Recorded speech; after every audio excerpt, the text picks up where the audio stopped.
देश भर के सभी वृद्धावस्था पेंशन, विधवा पेंशन, विकलांग पेंशन धारकों को नमस्कार। बीएलएस न्यूज यूट्यूब चैनल पर एक बार आपका फिर से स्वागत है। दोस्तों, यदि आपको या अपने परिवार के किसी भी सदस्य को वृद्धावस्था पेंशन, विधवा पेंशन, विकलांग पेंशन मिलती है तो आपके लिए बड़ी अपडेट और बड़ी खुशखबरी आ गई है। इसलिए साथियों, अवश्य आप वीडियो को एंड तक जरूर देखें और पूरी जानकारी लें, क्योंकि दोस्तों ये वीडियो आपके लिए बहुत ही खास होने वाला है। वृद्धावस्था पेंशन, विधवा पेंशन और विकलांग पेंशन धारकों के लिए बड़ी खुशखबरी आ गई है।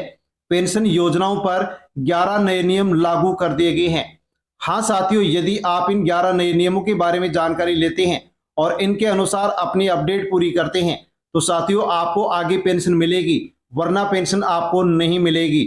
20 राज्यों में पेंशन को लेकर के नई अपडेट जारी कर दी गई है, जो कि हम जानने वाले हैं कि कौन कौन से राज्यों में नई अपडेट जारी की गई है, कौन कौन से नए नियम लागू किए गए हैं, क्या बदलाव किया गया है। दोस्तों, यदि आप इनके बारे में जानना चाहते हैं तो अवश्य वीडियो को एंड तक जरूर देखें। पेंशन 1000 से लेकर के 3250 रुपए तक बढ़ोतरी हो चुकी है।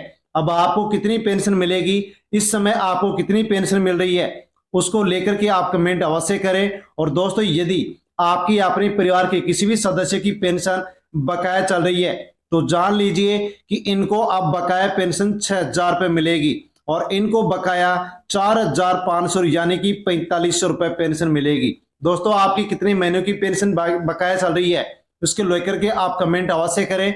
साथियों, हम आपको वीडियो में बताने वाले हैं कि कौन कौन से नए नियम लागू किए गए हैं, कौन कौन से राज्यों में पेंशन को लेकर के नई अपडेट आई है, पेंशन कितनी बढ़ाई गई है, 6000 रुपए किसको मिलेंगे और 4500 रुपए किसको मिलेंगे। यदि आप भी जानना चाहते हैं, पूरी अपडेट लेना चाहते हैं तो वीडियो को अवश्य देखें, एंड तक देखें। और दोस्तों, बीएलएस न्यूज यूट्यूब चैनल पर पहली बार आए हैं तो चैनल से जुड़ जाएं, अन्य दोस्तों तक वीडियो को आप शेयर करें ताकि सभी लोगों तक जानकारी पहुंचे कि पेंशन को लेकर के बड़ी अपडेट आ चुकी है। तो वृद्धावस्था पेंशन, विधवा और विकलांग पेंशन धारकों के लिए बड़ी खबर है कि पेंशन पर 11 नए नियम लागू कर दिए गए हैं।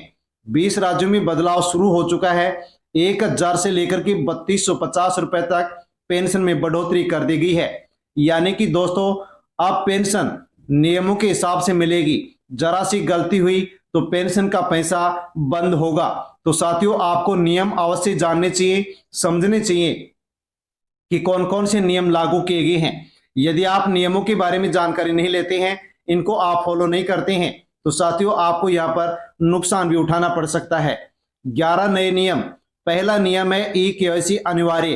केवाईसी नहीं करवाया तो पेंशन बंद, इसलिए आप केवाईसी अवश्य करवा लें। दूसरा नियम, आधार कार्ड बैंक खाते से लिंक होना चाहिए। यदि लिंक नहीं है तो आपका भुगतान रुक जाएगा और आपको पेंशन नहीं मिलेगी।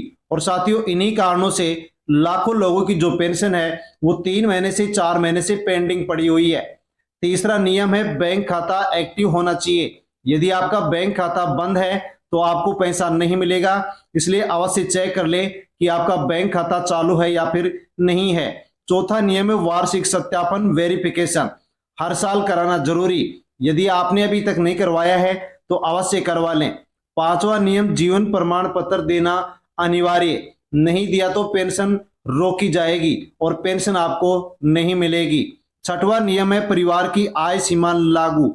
दोस्तों, तय सीमा से यदि आपके परिवार में आय हो रही है, इनकम हो रही है तो आप अपात्र की श्रेणी में हो जाएंगे और आपको पेंशन नहीं मिलेगी।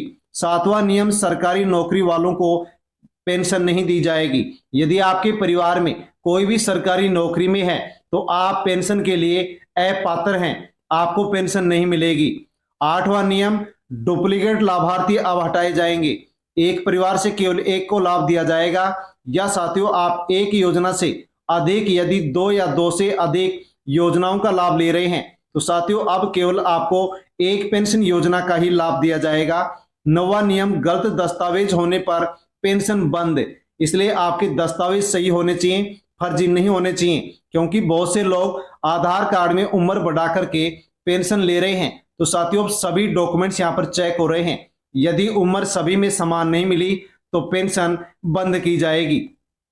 10वां नियम है, स्थान परिवर्तन अपडेट करना जरूरी। यदि आप साथियों अपना एड्रेस नहीं बदलते हैं और आप दूसरी जगह जाकर के रहने लग जाते हैं तो हो सकता है कि यहाँ पर आपकी पेंशन को बंद कर दिया जाए। इसलिए आप अपना जो स्थान, अपना जो एड्रेस है वो यदि चेंज कर रहे हैं तो साथियों अवश्य आप पेंशन का जो पोर्टल है उस पर भी अपडेट अवश्य करें, उसको चेंज करें।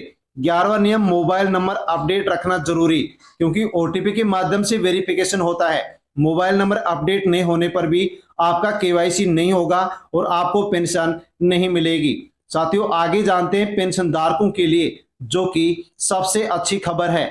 आसान भाषा में आप यहां पर समझ सकते हैं कि आपको क्या करना जरूरी है और आपको क्या करना जरूरी नहीं है। तो दोस्तों आपका केवाईसी पूरा होना चाहिए, आधार कार्ड बैंक खाते से लिंक होना चाहिए, बैंक खाता एक्टिव होना चाहिए, सत्यापन कंप्लीट होना चाहिए। यदि आप केवाईसी छोड़ देते हैं, गलत जानकारी देते हैं, बैंक खाता बंद है और सत्यापन अपडेट नहीं करवाते हैं, डॉक्यूमेंट्स अपडेट नहीं करवाते हैं, तो आपको पेंशन नहीं मिलेगी। इसलिए जरूरी जो अपडेट है वो पूरी अवश्य करें। अब दोस्तों जान लीजिए कि आपकी जो बकाया पेंशन है वो आपको कब मिलेगी, किस प्रकार से मिलेगी।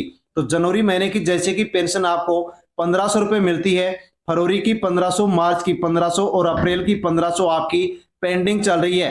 तो साथियों आपको यहाँ पर 6000 रुपए पेंशन मिल सकती है और कुछ लोगों को 4500 रुपए मिल सकते हैं। यानी कि दोस्तों आपकी यदि 4 महीने की पेंशन पेंडिंग चल रही है और अपडेट आप पूरी करते हैं तो आपको यहाँ पर 6000 रुपए एक मुश्त एक दिन भी मिल सकते हैं। यदि 3 महीने की पेंशन पेंडिंग है तो 1500 के हिसाब से आपको 4500 रुपए पेंशन मिल सकती है। लेकिन आपकी जो भी अपडेट है वो पूरी होनी चाहिए, कोई भी अपडेट आपका अधूरा नहीं होना चाहिए। साथियों पेंशन बढ़ोतरी को लेकर के जान सकते हैं कि हरियाणा में पेंशन की जो अपडेट है, पहले 1500 रुपए पेंशन थी, उसको बढ़ा करके 3250 रुपए पेंशन कर दिया गया है। सबसे ज्यादा बढ़ोतरी यहीं पर देखने को मिली है। इसके अलावा अन्य राज्यों में भी पेंशन में बढ़ोतरी की गई है। साथियों यदि आप पेंशन का अपना स्टेटस देखना चाहते हैं कि आपको कितनी महीने की पेंशन नहीं मिली है, कब की पेंशन मिली है, कब की नहीं मिली, इसके लिए आपको अपना स्टेटस देखना चाहिए। इसके लिए दोस्तों आपको वेबसाइट खोलना होगा, अपने राज्य की वेबसाइट पर जाना होगा, पेंशन स्टेटस ऑप्शन पर क्लिक करेंगे और आधार नंबर या फिर मोबाइल नंबर डाल करके ओटीपी के माध्यम से आप लॉगिन करेंगे तो आपके सामने आपका नया पेज ओपन हो जाएगा और उसमें आपको जानकारी मिल जाएगी कि आपको कौन से महीने की पेंशन मिली और कौन से महीने की पेंशन नहीं मिली। नहीं मिली है तो क्यों नहीं मिली, इसका क्या कारण है, वो भी आपको वहां पर देखने को मिल जाएगा। यदि आपकी पेंशन बंद हो गई है तो उस स्थिति में आपको क्या करना होगा। तो दोस्तों आपको पंचायत या ब्लॉक स्तर के जो पेंशन के कार्यालय है उनमें आपको जाना होगा, दस्तावेज जो जमा नहीं है उनको जमा करवाना होगा, केवाईसी पूरा नहीं तो करवाना होगा, सत्यापन अधूरा है तो पूरा करवाना होगा। यदि आप ये काम करवा देते हैं तो आपकी पेंशन फिर से चालू हो जाएगी और बकाया पेंशन भी आपको मिल जाएगी। यानी कि दोस्तों आपका केवाईसी यदि पूरा है, वेरिफिकेशन हो जाता है तो पेंशन आपकी अप्रूवल हो जाएगी और पेमेंट आपके बैंक खाते में डीबीडी के माध्यम से ट्रांसफर कर दिया जाएगा। यानी कि दोस्तों इन 11 नए नियमों का पालन आपको करना होगा तो आपको 6000 या 4500 रुपए बकाया पेंशन मिल जाएगी।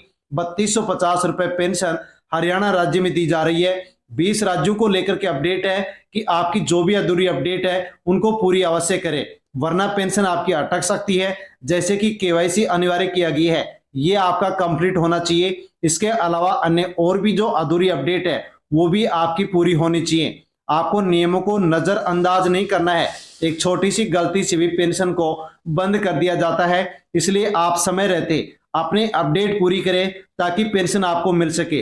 दोस्तों पेंशन सुरक्षित तो भविष्य सुरक्षित, इसलिए आप अधूरी अपडेट को पूरा करें। और साथियों आप कौन से राज्य से वीडियो देख रहे हैं कमेंट अवश्य करें, अन्य लोगों तक वीडियो को सेंड करें। जानकारी अच्छी लगी हो तो वीडियो को लाइक कर दें और बीएलएस न्यूज यूट्यूब चैनल पर पहली बार आए हैं तो चैनल से जुड़ जाए, सब्सक्राइब कर लें। धन्यवाद।